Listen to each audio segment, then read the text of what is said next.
Onus was a poor, 11-year-old, miserable orphan whose parents were killed when a high-tech fighter jet bombed the shit out of them. And because his combat skills far surpassed the dipshit adults around him, he was forced to become a child soldier. His legendary abilities earned him a reputation as a prodigy in the art of war. But deep down, Jonas hated fighting and everyone involved in the weapons industry, so driven by a desire for revenge, this hypocritical incel takes up arms and begins working as a soldier. Currently, he has just got his first big break to work under an arms dealer called Koko. This woman with the complexion of my special milk drags Jonas along as she takes him to meet the rest of her team full of weirdos. Koko gives Jonas a gun as she tells him that there is an urgent mission on their hands, which is going to also act as his entrance test to their team. She barges into a room where her team of losers is sitting and introduces Jonas to them. Everyone in the team is taken aback by the intense look in Jonas's eyes, but Koko tells them to stop being such sisses. She then asks the four-eyed nerd to update Jonas about the situation. The nerd states that a container with advanced fighter jet parts is being held at the port by some mercenaries, and the government wants Koko's team to retrieve it. Koko asks Jonas if he can do it, and he tells her that he doesn't give a shit about the government or the container. All he wants to know is about the unlucky losers he is going to shoot. With that, Koko orders two of her trusted teammates to come as backups, while she drives Jonas herself. She gets a call from the leader of the mercenaries, who tells her that if the container falls into the hands of the government, they will most probably go to war with their neighbors, so he is not going to let that happen. Koko tells him that there is no better thing than a war for weapon dealers like her and cuts the call. After that, she starts making small talk with Jonas, but he is not interested in her. Koko says that she has done her research and knows that Jonas hates weapons, but he still doesn't respond because he doesn't like talking. Soon, he notices some people following them and asks her how they deal with them. Koko tells him that they shoot first and kill them in one blow. Just as Jonas hears this, he climbs out of the sunroof and begins giving the taste of freedom to the pursuers, taking out their cars one by one. Koko tells him to at least give her a warning because she almost peed her pants when he suddenly started shooting. He tells her that these men were just the scouts, and the real enemy is about to come soon. The fight continues till late in the evening, and even the backup team has to face some enemies in a bulletproof van, since their guns are not doing anything and Koko is in danger. The eye-patch chick decides to get close and do things the old-fashioned way with a blade. Meanwhile, Jonas is still firing at the chasers when he suddenly warns Koko that someone is coming from their left. She moves out of the way just in time as the armored van passes next to them. The mercenaries keep attacking them, but then the backup team reaches next to them, and the eye-patch girl sneaks through the opening in the van to kill everyone inside. With that, Koko thinks that the pursuers are finally dealt with, but Jonas notices that one car is still following them. A soldier comes out with a rocket launcher, but with his quick thinking, Jonas unpins a grenade and times it so that its explosion would offset the direction of the missile. The missile hits a nearby car, and a bunny toy is tossed towards Jonas, who is pleased to receive it. Koko tells him to stop acting like a kid now, because it will take around 20 seconds for the enemy to reload. Jonas tells her not to worry about it and starts firing again. Just as the soldier with the rocket launcher comes out, Jonas headshots him, causing his rocket to blow up his car instead. With that, the mercenary decides to call back the rest of his troops, and Jonas and Koko succeed in their mission. After that, Koko leads Jonas to the shipment, while saying that even though he hates guns, he has no other option but to use them to get his revenge. She tells him that if he kills her and crosses one name on his kill list, he would have to face her subordinates, and that will not be easy. So she tells him to stay loyal to her because, as an arms dealer, she can teach him how to hang out with other players in the weapon business and help him with his revenge. In response, Jonas simply asks her why she sells weapons, and Koko replies that it is for world peace. Later that night, Jonas is sleeping in one corner of Koko's room when someone approaches him. Out of habit, he immediately pulls out the Glock, but the man tells him to relax. He says that it is his turn to stay on watch because he is feeling sleepy now. Jonas goes outside and joins the old smoker Liam on night duty. He asks the old man why a veteran like him is working under a young bitch,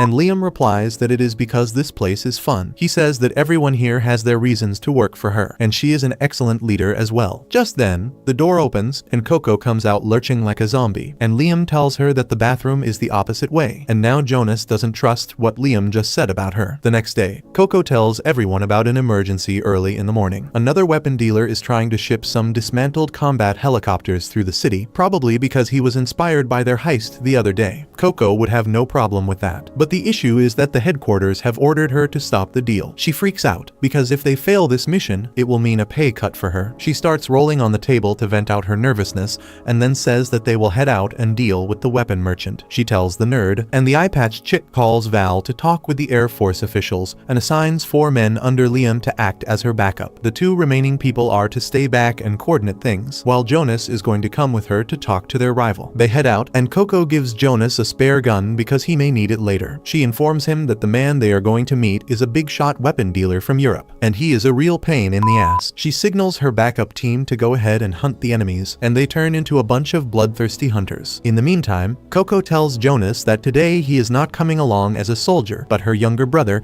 and tells him to keep playing along until she gives the signal. They soon reach the apartment of the arms dealer named Klosh, who welcomes them in despite knowing that Koko is his rival. He asks about Jonas, and when he learns that he is her brother, Klosh asks if he is adopted. Koko starts talking business with him, while the nerd and Val are negotiating with a colonel to cancel the deal. Jonas calls them to take updates in front of Klosh, who tells her that it is useless because she can't win against him this time. He gets up to prepare coffee, and Koko tells him that he has interfered in her turf, so he should be ready to get shot. Klosh gets angry on hearing this and slams the coffee pot on her head, and Jonas immediately pulls out his gun. Koko stops him before he can shoot, and Klosh takes the gun from his hand and starts removing the bullets. He says that his snipers are watching them, and if they hurt him, Koko's head will blow up. However, that was all anticipated, and Koko winks at Jonas to tell him that everything is going according to plan. After some time, Klosh tells Koko to go back because it is time for him to watch some anime, but she calls him a degenerate who doesn't have any time left to live. She tells him to tell his snipers to shoot her if he dares, and Klosh contacts them, only for Liam to pick up the call. Koko's backup team has wiped out all the snipers, and at the same time, the nerd has made the Air Force colonel cancel his contract with Klosh. The arms dealer can't believe this, and then Koko tells Jonas to give him a ticket to the afterlife. After shooting the guy, Jonas goes to check on Koko and finds that her wound is just superficial. She tells him not to mind it as she clings to him and says they should head back now. The next day, Koko and her team set out to meet Nerd and Val, who are in another city, but she can't reach them. She tries calling the headquarters to solve this issue, but they also can't do anything. Koko is pissed now, and what irritates her even more is that some Border Patrol Forces cars are driving dangerously close to them. She thinks that they won't be able to do anything to them when suddenly, one of the cars blows up and the explosion almost hits their convoy. Koko immediately heads outside to see what is wrong, and to her horror, the city they were supposed to go to has become a war zone. Liam can tell that 2 groups are fighting for the control of an oil pipeline there and hands over a binocular to Koko to check the particulars. She finds that all the cell phone towers and even satellite transmission sites have been destroyed, which is why they were not able to reach Val. While Koko is throwing a tantrum about it, some soldiers move around their group. However, they are not enemies but clients, and their leader, Major Pollock, apologizes to Koko for the rude actions of his men earlier. They sit down to talk business, and Koko asks the Major when the town turned into a war zone. He tells her that it happened just 8 hours ago, and the army officer who was originally posted here ran with his tail between his legs. Just from that, Koko knows that the situation here is quite bad, and the Major is going to order a lot of weapons from her. She wants to get out of this place just as he signs the documents, but then another one of her rivals arrives there. The fat-ass man named Curry has come here from England to deliver some anti-aircraft missiles to the army, and Koko is not happy to see his ugly mug. She doesn't want to stay next to this stinky old man, and decides to leave as soon as Pollock signs the deal with her. However, he asks her to stop because he has to order one more thing. He says that their radar got destroyed last night, and they absolutely need another. Curry says that he doesn't have access to anything that big, and Koko says that it is the same with her. She wants to leave before things turn tricky, but Curry tells her not to lie. He knows that Koko's dad was a big shot in the Navy, and her company is connected to various major suppliers. He believes that she can supply Pollock with a radar or 2, and Koko realizes that the old man is here to use them as a scapegoat. She suddenly starts dancing like an idiot for no fucking reason, while saying that she can't give him a radar. Pollock suddenly orders his soldiers to surround her, and Koko's team also gets ready to fight back. However, she tells everyone to stop because it is pointless to kill each other here when a war is being waged right next to them. She confronts Pollock, saying that she knows how ruthless he is despite looking like a nice guy. He tells her that it is a soldier's job to win wars, and as an arms dealer, it is her job to supply him with weapons. He leaves with that, telling Koko to get the radar ready, and the sly old fox Curry also leaves. When they are left alone, Liam asks Koko what they are going to do now, and she throws some gang signs to tell everyone about their plan. After that, she starts talking shit about Pollock, saying that he wants to pay for the radar after he wins the war, but she is not going to accept credit even from her biological dad. The next day, Koko and her group are ready to leave the war-torn area, and Pollock tells her that once they cross the pass in front of them, her satellite phone will start to work again. He assigns 2 of his elite soldiers to act as her escorts, but Koko knows that they are supposed to keep her on a leash. Just 10 minutes after they start driving, one soldier starts trash-talking Koko, but she remains calm no matter how angry the soldier gets because Jonas is in the backseat with his gun loaded. Soon they reach the foggy pass, and their satellite phone starts working again. Koko gives Jonas the phone to contact the nerd, and even though it connects, the nerd doesn't pick up the call. Suddenly, 2 Russian combat helicopters fly above them,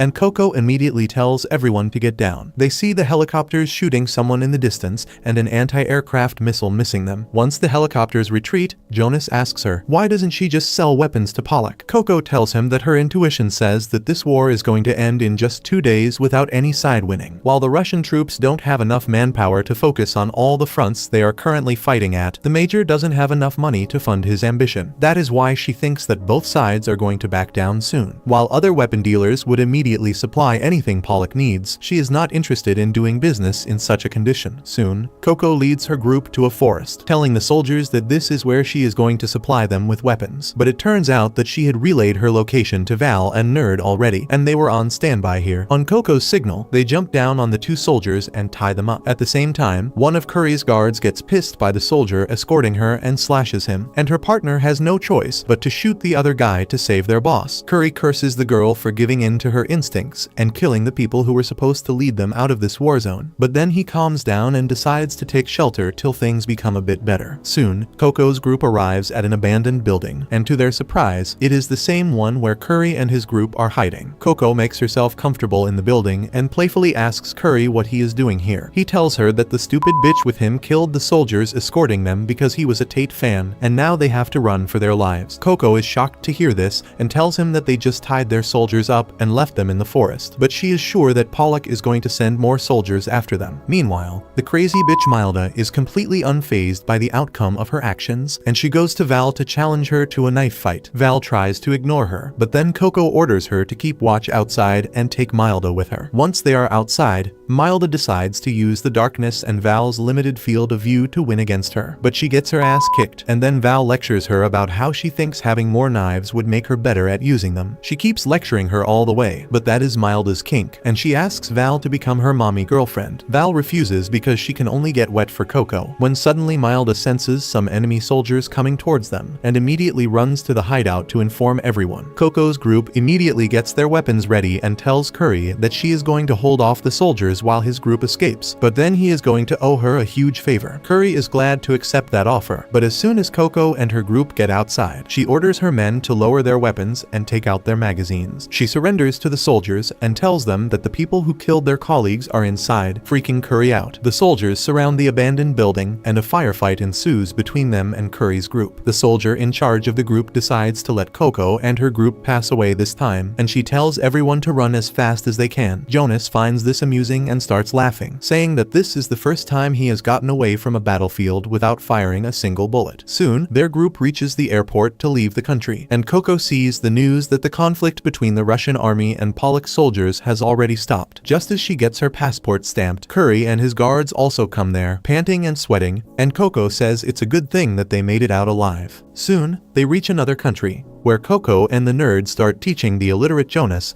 everything he needs to live as a civilized human. However, his pea-sized brain only knows how to shoot his enemies, and he doesn't even care about studies. Instead, he is more interested in the pictures on Koko's tablet. She tells him that this is a list of hitmen that the headquarters sends to warn them from time to time. This time, they have sent information about a group called Orchestra, which contains only 2 members right now. Koko says that at its peak, Orchestra was a really badass group that could go toe-to-toe with the police force, but then most of their members die. Jonas asks Koko if the hitmen are targeting her, and she affirms. She tells him that arms dealers make a lot of enemies, so it is expected, and she doesn't need to worry about everything because her team will protect her. She starts laughing at some inside joke with the nerd, and the rest of their crew tries to see what's so funny. Koko lectures them about snooping around, but they have no other job to do right now. Suddenly, Val asks Koko on a date, and she agrees. Val's mood worsens when Koko says they should take Jonas as the third wheel, but then she decides to let him study some more. However, just as the girls leave, Jonas tells the nerd that he is going to use the bathroom. Time passes and he doesn't come out, so the nerd barges into the bathroom, only to find a thank you note from Jonas, who has run away to the city. Nearby, the two assassins from the group called Orchestra are also searching for their next target. The veteran hitman tells the girl named Chinatsu to get rid of the ugly hat she is wearing because that is blocking her vision. However, the girl can't throw it away because it is a gift from him. Suddenly, she notices Jonas sitting by the street, and she is immediately smitten by him. She tells her master that she saw a cute boy whom she wants to adopt. But by the time she turns around, Jonas is gone. Meanwhile, Val takes Koko out shopping for watches because she knows she is interested in stuff like that. Val enters the store to buy it for her. And just then, the assassin named Chinatsu comes there and grabs Koko's hand, telling her that she is going to die a pitiful death today because of selling weapons. Koko already knows that the girl is from Orchestra, and she yells at her, saying that a lowly assassin doesn't get to lecture her about anything. On hearing her voice, Val immediately rushes outside to help Koko. But Chinatsu's mentor is also ready for action. He shoots Koko, but then Jonas leaps out of the sky and saves her. While Val keeps Chinatsu busy, Jonas and Koko hide behind a corner, and Val hides behind a pillar as the crazy assassin keeps shooting at her.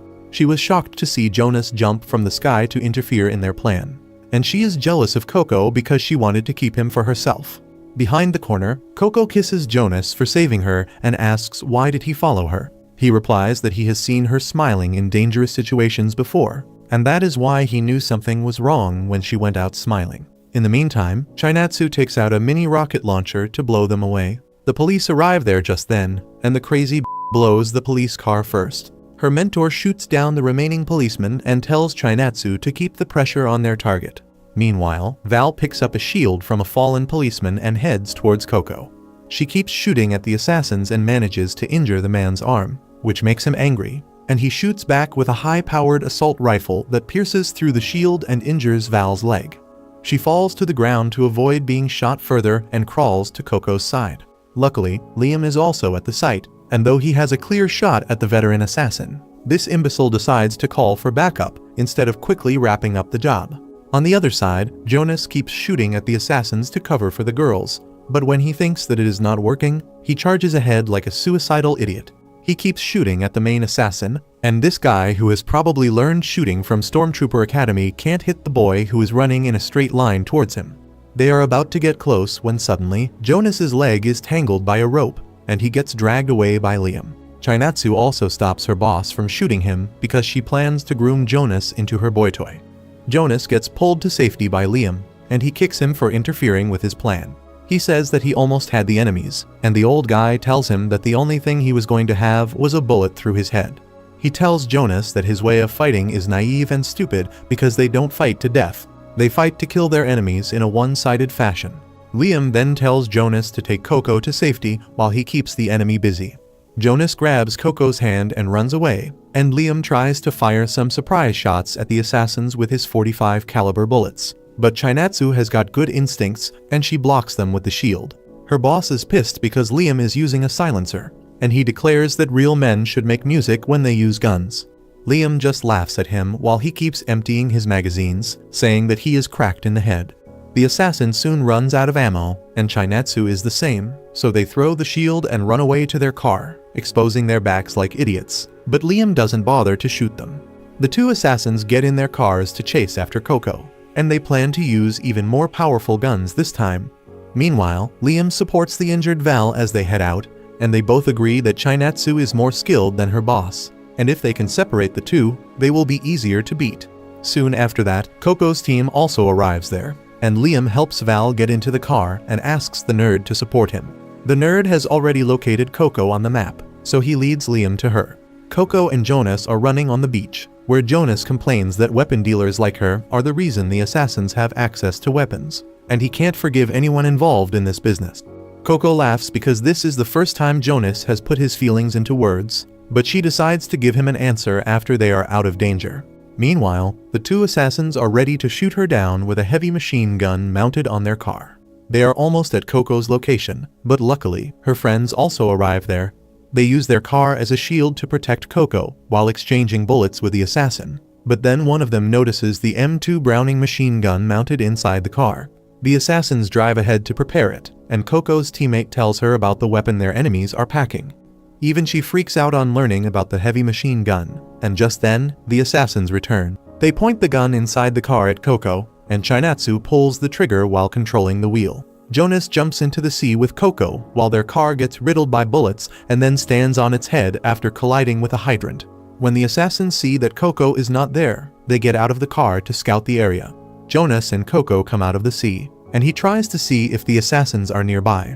He almost gets his head shot off, but then fires back, hitting Chinatsu's special cap that her mentor gave her. She panics and tells him that they should retreat because it is a bad omen. But he replies that it is stupid to believe in superstitions. To make her believe his words, he goes out in the open, only to get shot in the chest by a sniper. He falls to his knees, and then the sniper from Koko's team shoots him in the head, ending his life swiftly. Chinatsu is devastated on seeing her master dead, and she swears to avenge him one day, no matter how long it takes. Chinatsu clearly remembers the day she met her boss and mentor. She was enjoying the opera with her rich parents when the man walked into the hall and shot the singer because he wasn't enjoying her performance. The only thing he enjoyed was guns, so he began shooting the people without discrimination. Chinatsu survived by being buried under the corpses of her parents, but when the assassin finally ended his killing spree, she picked up a gun and shot him.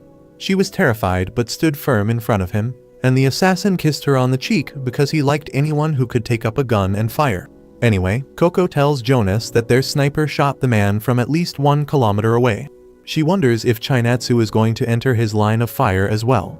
The sniper is waiting for that too, but Liam is sure that he will not be able to shoot Chinatsu. She comes out in the open, but the sniper hesitates because she is just a teenager. Instead, he decides to destroy the LMG the assassin was using so she can't fight. Chinatsu is startled by the gunshots, but she picks up her master's cross and starts running away, dodging the gunfire and escaping on a truck. Amidst all this, Koko is the only one who got a clear glimpse of the slice of heaven between the girl's legs because she wasn't wearing anything underneath. Soon, a police car comes there, and a blonde asshole comes out and tells Koko that she is under arrest for all the heinous things she has done. Koko asks him who the hell is he because he is not a policeman, and he tells her that it shouldn't matter to her. Jonas asks her what they should do now, and this piece of kicks him into the water for talking in between. Koko immediately raises her fist and waves it to give a signal to her team, and then gives the man a death stare. Once they reach the police station, the office there puts the blonde man in an interrogation cell because he pushed away the policeman sent alongside him earlier. However, since he is an agent from the CIA, he doesn't take any action for him. The blonde goes by the codename Scarecrow, and he asks the police officer to hand over Koko and all the recordings of the gunfight over to him. But the officer asks him which gunfight he is talking about. At the same time, Koko is in the police commander's office, who is an old friend of her father. He decides to let her go without any action, but says that her group is being held in the hotel for some days just so he can save face. Meanwhile, Scarecrow throws a tantrum with the police officer, telling him that there was enough recording of the gunfight to make a decent Hollywood movie. He starts suspecting that the police officers are letting Koko escape through a back door. He runs out of the room to stop her, and to his surprise, she is being escorted out of the front door. He rushes to her and punches her in the face for making him look like an idiot, and the policemen immediately restrain him. Koko wipes off the blood and says that she has no time to waste on nobodies like him, but Scarecrow keeps yelling that he will hunt her down one day. Koko says that he is the second person to tell him this, but as soon as she exits the police station, she freezes because she has no one to guard her today because everyone is locked in the hotel. Luckily, Jonas is here because the policeman let him out, thinking he was just a kid. He asks Koko what happened to her face, but she tells him it is nothing, and then happily clings to him as they head back. 3 days have passed, and Koko's team is still held back in the hotel. At night, Chinatsu climbs up to the rooftop to get her vengeance, but she is shocked when she hears Koko's voice telling her to keep her weapon down because she is going to be shot before she can even take aim.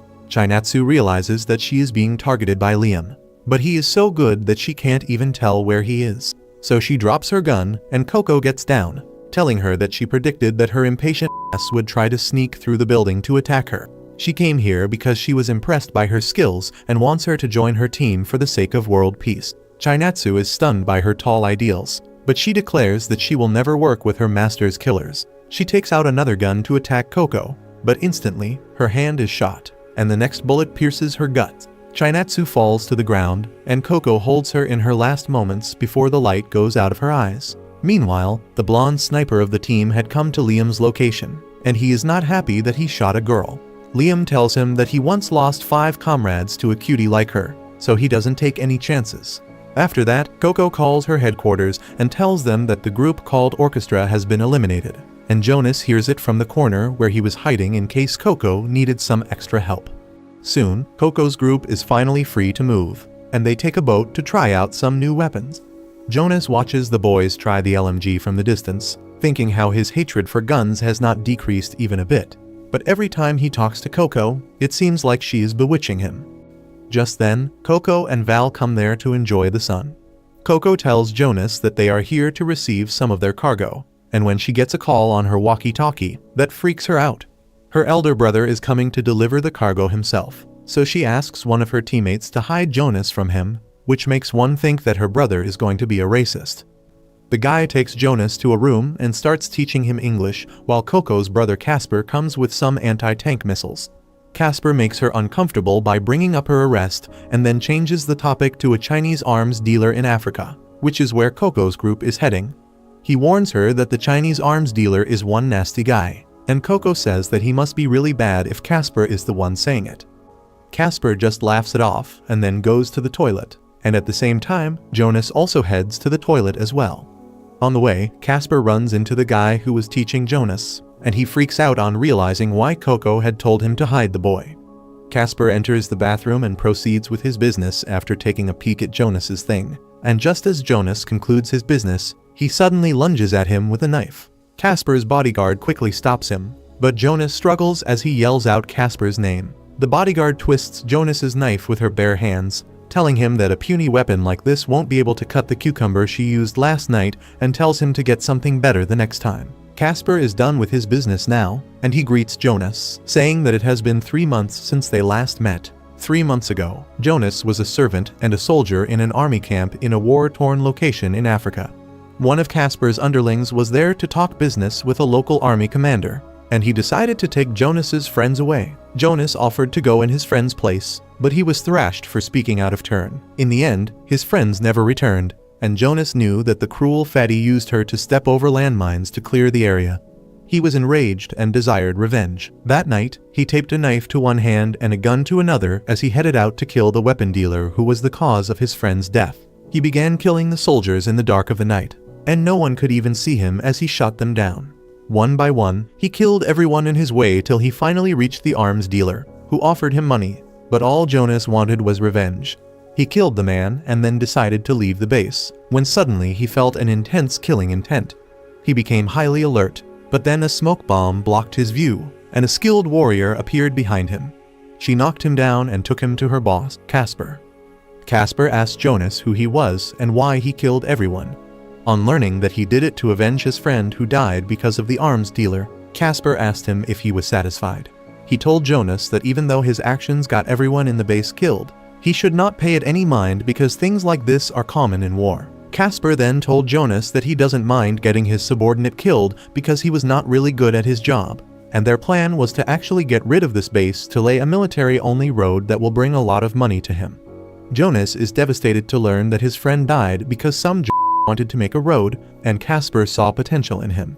He could tell that Jonas was not someone who enjoyed fighting, but he thought that fear and anger would make him stronger. So he told him that he was going to pay for killing his men, and the only thing that came to Jonas's mind at that time was that Casper was going to kill his remaining friends. He struggled to get close, but Casper's bodyguard threw him in a container. Jonas was trapped there for days with nothing but water, and soon, morbid thoughts started flooding his mind. Back to the present, Koko kicks her brother out of her boat for bullying Jonas, while the boy swears that one day he is going to kill Casper. Later he tells his sob story to Koko, who apologizes on her brother's behalf and hugs him gently. A few days later, their ship has reached the near African coastline, and there are many things stirring up their emotions.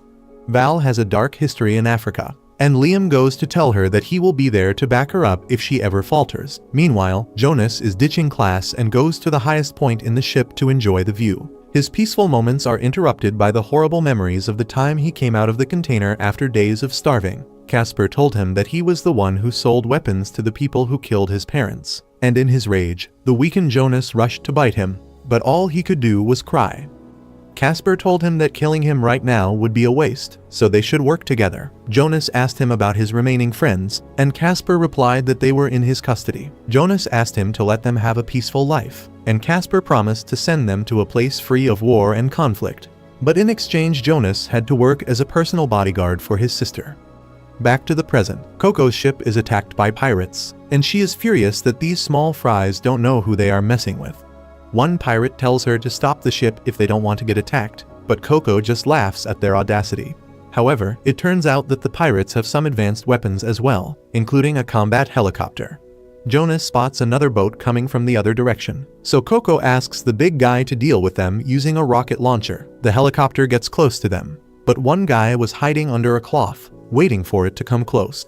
Just as the helicopter is in his range, he reveals himself and shoots it down using his minigun. In the meantime, the big guy shoots down the boat, and Jonas stays alert for any suspicious movement. He feels someone coming closer and finds that it is a boy his age who is trying to sneak in through a rope. On the other side, Liam destroys the helicopter for good, causing the remaining pirates to flee. Soon, everyone comes to the backside of the ship, where they find that Jonas has been in a fistfight with the pirate boy he caught. He complains that the boy punched him even though he saved him, and everyone starts laughing at him. Koko decides to free the boy and then pushes him into the water with a floater, telling him to swim to the shore and never risk his life doing something stupid again. On the other hand, the asshole Scarecrow is also in Africa, dealing with the Chinese weapon dealer named Chen that Casper was talking about. While Chen operates a legit company to cover his gun business, Scarecrow claims he can sniff money better than sharks smell blood, and he wants his cut from Chen's business. Chen keeps a poker face while acting completely calm. And then Scarecrow gets a call from his informer. He goes outside to talk and tells Chen to not even think of going outside because his macho bodyguard won't allow him. However, Chen's secretary goes to the guard, flashes him, and then proceeds to beat the shit out of him when he has his guard down. Chen tells her not to kill the man because he doesn't want any unnecessary problems, and they decide to head out. The old Chinese man thinks that Casper is the one who tipped Scarecrow about him, and he plans to deal with him sooner or later. At the same time, Koko and her party reach Africa to meet her old friend called Manami, who is a leading expert in robotics with a fanatic passion for chasing butterflies. Koko has a feeling that Manami won't come to meet her today, and she is right, as instead of Manami, her assistant comes to apologize. Koko already understands that her friend has gone off to chase butterflies again. After that, the assistant tells her about the old man Chen and his charming secretary, who often visit Manami and take her out to dinner. The assistant is worried that Manami might be getting involved with some dangerous people because she doesn't talk at all about Chen or their meetings. The woman then gives Koko the location where Manami went, while Jonas is busy staring at the tanks on display. Koko approaches him and asks if he understands where they are, and he replies that it is a weapon expo. They go inside, where they find Curry and his team. Koko starts talking with Curry, but then he suddenly takes his leave along with everyone else in the place as Chen arrives. Koko is taken aback to see him, but she greets him nicely and acts friendly as he invites her to dinner tonight. Once Chen leaves, Koko passes the note with Manami's location to Liam and tells her to protect her while she deals with Chen. However, the old man also knows that Koko's unit is on the move, so he sends his secretary Karen to get Manami before them. At night, Liam leads the group to the snow-covered mountains where Manami is trekking to find a place where rare butterflies are found. Jen's secretary, Karen, is also there with her troops, and she has an old score to settle with Casper, who was responsible for the deaths of her underlings in the past. She decides to set up an ambush for Koko's team, but with his sharp senses, Jonas can tell the exact number of the enemies around them.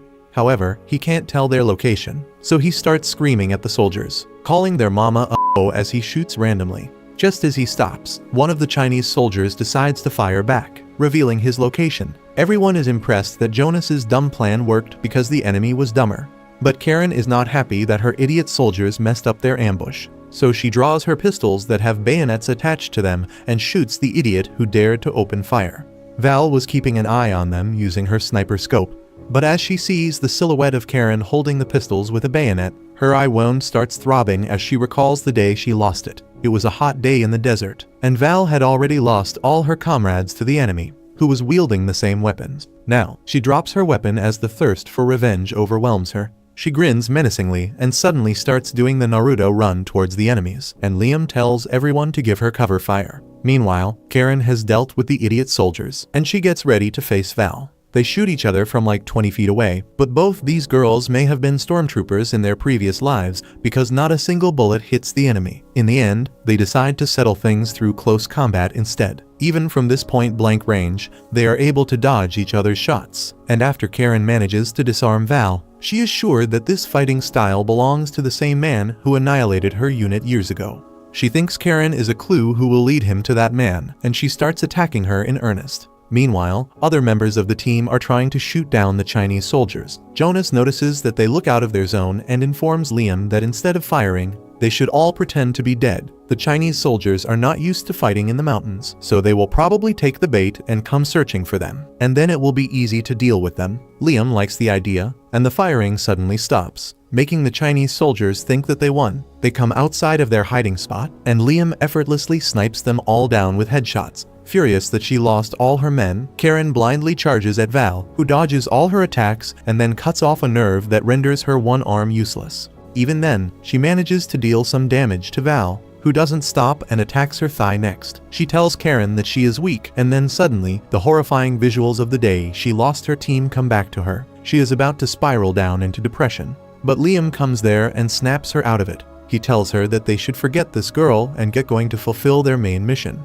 But Val says that she knows her past. Liam asks if she is going to capture and torture this girl like gangsters do, and Val decides to let her go this time. She tells Karen that she was like her one time too and asks her to give up fighting and go raise children like a normal woman. On the other hand, Koko is enjoying a fine Chinese dinner with Chen, and her only guard is the fatty driver who is on his edge trying to look out for her. Scarecrow is also there, along with a girl who has bugged the room with Koko and Chen. He is waiting for them to talk about some weapon deal, but all they talk about is food, irritating them. Soon, Koko gets too drunk and starts talking about random things, and Chen tries to get her to join hands with him as fellow arms dealers, but she refuses. After that, she goes to the washroom, and Scarecrow sends the girl to spy on her there.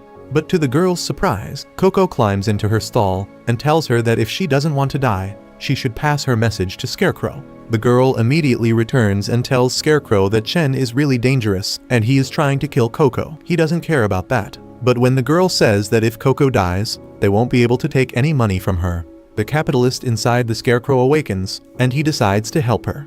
At the same time, Chen gets a call from Karen, and he is furious on learning that she lost. Just after that, Koko takes her leave, and once she goes out, Chen gets so angry that he breaks his chair by slamming it against the furniture, but that only causes him to fall down. Meanwhile, his assistant talks to the snipers to kill Koko and everyone helping her.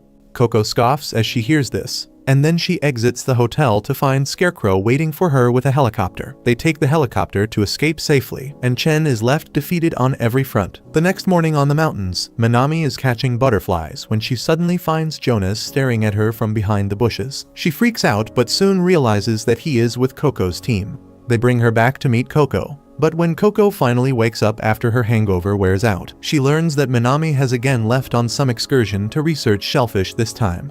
Koko is dejected that her value is lower than shellfish for Minami, but then she gets a note from her saying that she has almost completed the basic theory of their project. That is enough for Koko, and she decides to head to England next.